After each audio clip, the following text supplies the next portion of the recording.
सच्चिदानंद सद्गुरु साईनाथ महाराज की जय। ओम साई राम। मित्रों, आज का ब्लॉग आप सभी लोगों के लिए विशेष लाभकारी और कल्याणकारी है, क्योंकि आज हम आप लोगों को बता रहे हैं साईं बाबा का एक बहुत ही विशेष उपाय पूजा का। क्योंकि बहुत सारे लोग कहते हैं कि साईं बाबा की मैंने पूजा इस विधि से की, इतने दिन तक किया, लेकिन मेरी मनोकामनाएं पूरी नहीं हो रही हैं। तो मैं आज आप लोगों को यही बताना चाहता हूं कि साईं बाबा की पूजा कैसे करें कि आपकी मनोकामनाएं पूरी हों, घर के सभी परिवार का कल्याण हो, घर में धन पुत्र लक्ष्मी का वृद्धि हो और विकास हो।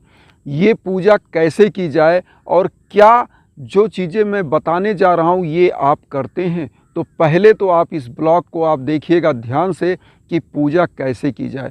सबसे पहले तो मैं एक चीज़ बता दूं कि मैं पूजा का डेली रूटीन की बात कर रहा हूं। डेली रूटीन की पूजा, सबसे पहला तो आप ये समझ लीजिए कि डेली रूटीन की पूजा जो डेली आप करते हो कैसे करते हो। तो सबसे पहले तो आप ये समझ लें करना कैसे है। देखिए, आप साईं बाबा की पूजा करते हो डेली।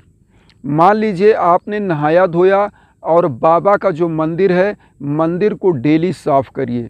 डेली थोड़ा सा समय दीजिए, मंदिर को साफ़ कर लीजिए और आप धूप बत्ती अगरबत्ती जो आप जलाते हो वो ज़रूर जला लीजिए। फूल पत्ती अगर आप चढ़ा पाते हैं तो अच्छी बात है। अगर डेली की पूजा में आप फूल पत्ती नहीं भी चढ़ा पाते हैं तो कोई दिक्कत नहीं है। यहाँ पर सबसे बड़ी चीज़ जो होती है वो होता क्या है कि हम लोग आस्था को भूल जाते हैं। सबसे बड़ी चीज़ होती क्या है कि आपने अगरबत्ती जलाया, एक दीपक जलाया और होता क्या है कि आस्था रूपी दीपक को आप भूल जाते हो। क्योंकि बाबा क्या कहते हैं, श्रद्धा सबरी, और श्रद्धा और सब्र को भी भूल जाते हैं। यहाँ होता क्या है, पूजा में कमी कहाँ हो जाती है कि आपकी मनोकामना नहीं पूरी होती है। वो कमी क्या है? सबसे पहले तो आपने पूजा किया, सब कुछ किया, लेकिन हमारे हिंदू धर्म में ये मान्यता है कि अगर आपने पूजा किया और उसका दशांश दान नहीं किया तो पूजा फलीभूत नहीं होता है। आप किसी भी पूजा में किसी भी पंडित से मिलिएगा और पूछिएगा, अगर वो माला जाप करता है तो उसका दशांश दान करता है। अगर वो कोई भी पूजा पाठ करता है तो उसका दशांश का और जाप करता है। अगर कोई भी पूजा करता है, अगर वो कोई भी पूजा करता है तो दशांश दान करता है।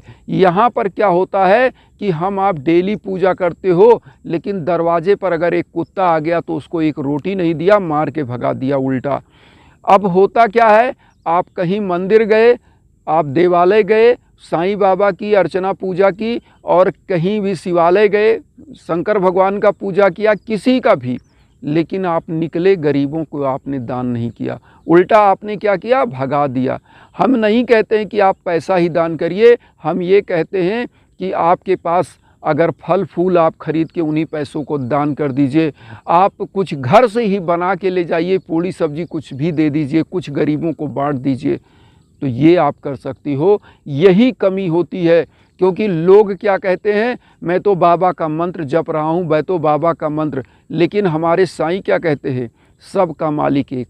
और हम लोग भूल जाते हैं कि जब सबका मालिक एक है, परम पिता परमेश्वर के बनाए हुए हम सभी लोग हैं, चाहे वो बेजुबान जानवर हो, चाहे हम मनुष्य हों, लेकिन हम क्या करते हैं, केवल सेल्फिश हो जाते हैं, स्वयं के लिए जीते हैं और किसी के लिए नहीं।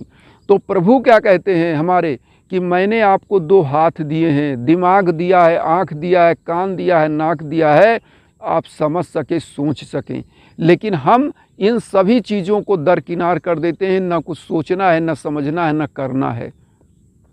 यहाँ पर एक चीज़ होती क्या है, पूजा में कमी क्या होती है, आप ध्यान से सुन लीजिएगा। और मैं दावा करता हूँ कि जिस दिन आप इस तरह से पूजा करोगे उस दिन आपकी मनोकामनाएं पूरी होंगी। इस कायनात में, इस धरा पर कोई आपको रोक नहीं सकता विकास की तरफ बढ़ने से, और साईं बाबा साक्षात आपकी मनोकामनाएं पूरी करेंगी। ये मैं कह रहा हूँ, मेरा दावा है, 100% दावा है। और ये चीज़ मैं आपको बता दूँ कि पूजा कर लेना ही बड़ी बात नहीं होती है, गरीबों को, बेजुबान जानवरों को दान करना बड़ी बात होती है, उनको अन्न देना बड़ी बात होती है। पूजा तो सब कर लेते हैं, एक माला लिया, न प्रभु को ध्यान न किसी का ध्यान। आप करते क्या हैं, हम करते क्या हैं, मैं अपनी भी बात बताऊं, सबकी बात बता रहा हूं, इसको बुरा मानने की ज़रूरत नहीं है। आपको सुनने और समझने की ज़रूरत है। क्या कि हम लोग माला जाप कर रहे हैं और सोच रहे हैं कि दुकान पे तो नौकर बैठा है, कहीं चुरा ना ले। हम लोग क्या है, घर में माला जाप कर रहे हैं और सोच रहे हैं हमारे बॉस तो आज कहे थे यहाँ से इतनी मार्केटिंग कर लेना, कैसे 100 रुपये हम चुरा लें। तो सबसे बड़ी चीज़ होती है यहाँ पर हमारा दिमाग कंसंट्रेट नहीं है। श्रद्धा और सबूरी तो होनी ही होनी चाहिए, लेकिन सबसे बड़ी चीज़ होनी चाहिए क्या? आस्था। हमारे पास कंसंट्रेशन नहीं है, हमारे पास आस्था नहीं है, और जिसके पास आस्था और कंसंट्रेशन की कमी हो गई उसका पूजा कभी फल नहीं देता, कभी नहीं देता। एक चीज़ मैं बता दूं, बारंबार ये चीज़ मैं बताता हूं कि माला निकाल कर जाप कर लेना या प्रभु के सामने अगरबत्ती कि लो मैंने लगा दिया, देना है तो दो, इस तरह से कर देने से नहीं। पूजा का मतलब होता है हृदय के साथ। आप हृदय के साथ उस परम पिता परमेश्वर को याद करिए और लगे कि आपके सामने बैठे हैं। आपके आंसू से आपके आंसुधारे निकल जाएं जब आप पूजा करिए, लगे कि आप अपने परम पिता परमेश्वर को अगाध चाहते हैं। आपको मैं एक चीज़ और बता दूं कि आपने देखा होगा कि जो ये लेंस होता है मैग्नीफाइंग ग्लास, आप उसको सूर्य के सामने कर दीजिए, उस सूर्य की रश्मियों को सोख करके और उसके कागज़ एक नीचे रख दीजिए, लेंस के नीचे एक कागज़ रख दीजिए, जला देता है। जानते हैं कैसे? क्योंकि सूर्य की समस्त रश्मियों को सोख करके वो एक जगह पर केंद्रित कर देता है, छोटे से बिंदु पर, और होता क्या है कि कागज़ में आग लग जाती है।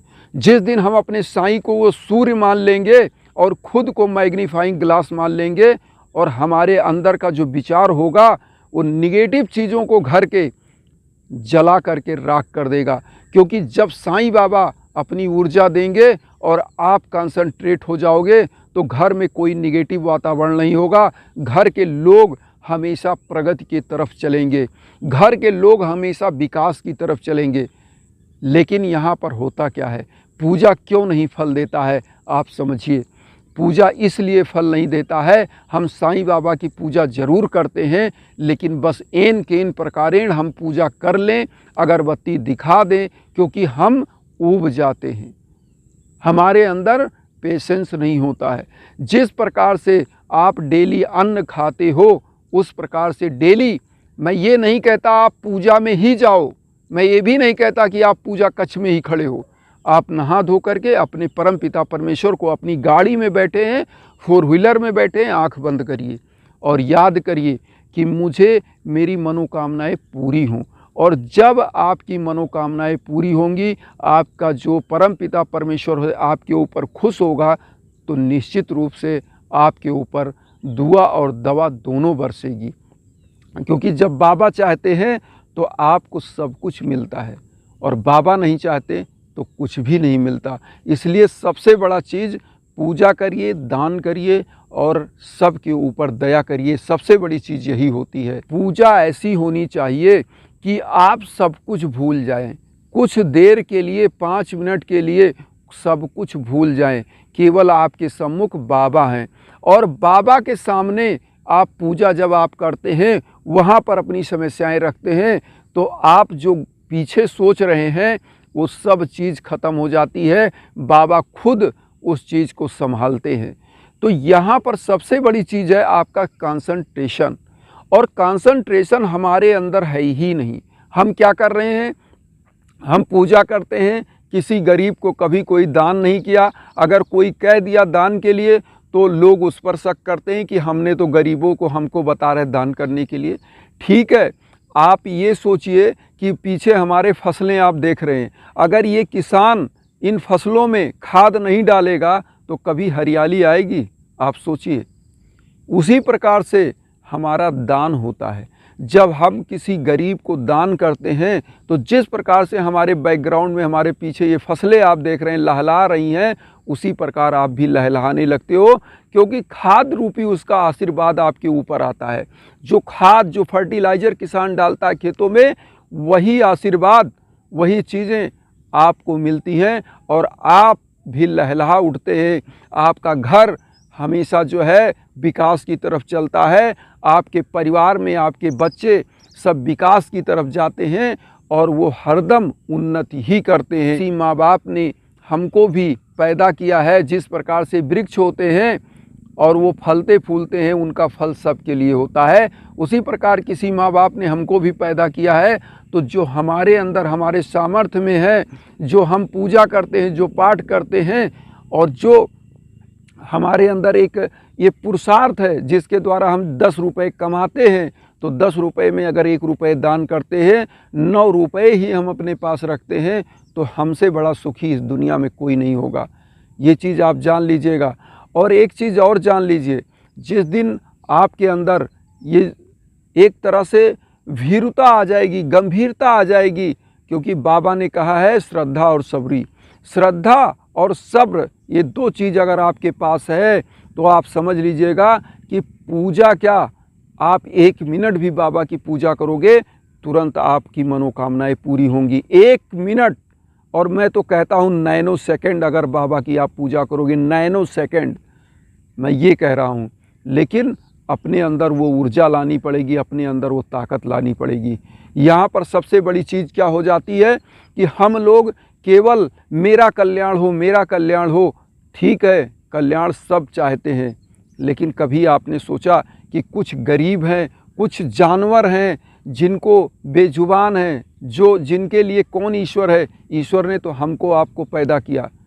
ईश्वर अकेले साक्षात्कार नहीं करा देता कि आपके सामने ईश्वर आ गया। ईश्वर मानव के रूप में है। इसीलिए कहा गया है रामायण में कि विनुपग चलय सुनय बिनुकाना, आनन रहित सकल रस भोगी, और विन वाणी वक्ता बड़ जोगी। ईश्वर क्या है? बिनुपग चलय, बिना पैर के चलता है।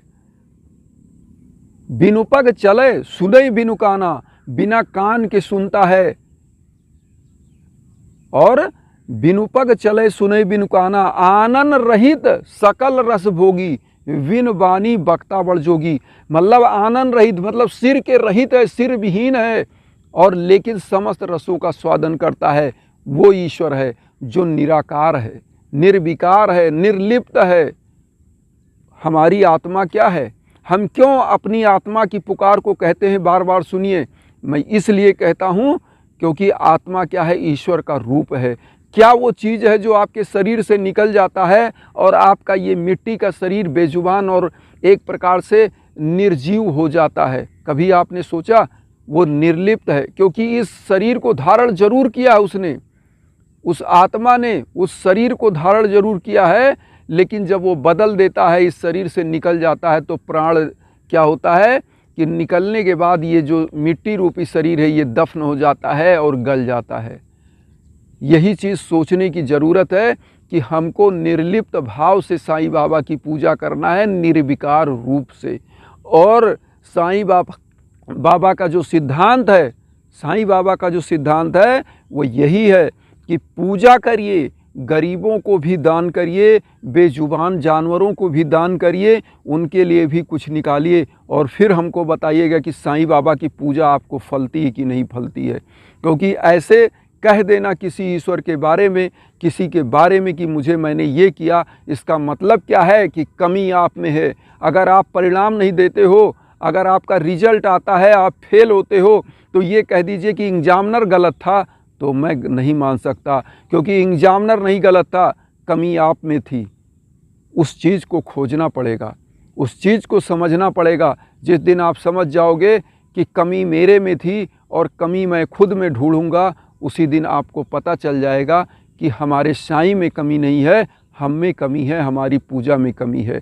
उस दिन आपकी मनोकामनाएं पूरी होंगी। और मित्रों, एक चीज़ ज़रूर कहूँगा, वसुधैव कुटुंबकम की भावना के साथ हम चल रहे हैं, और आप मेरे परिवार हैं, मैं आपका परिवार बनना चाहता हूं। बस चैनल को सब्सक्राइब करिएगा और उन साईं भक्तों तक ज़रूर वीडियो को शेयर करिएगा, जिससे जो किन्हीं कारणों से वंचित हैं उनकी भी समस्या का हल मिल सके, वो भी साईं प्रभु के श्री चरणों में बारंबार पहुंच सके। तो इसी के साथ ओम साई राम।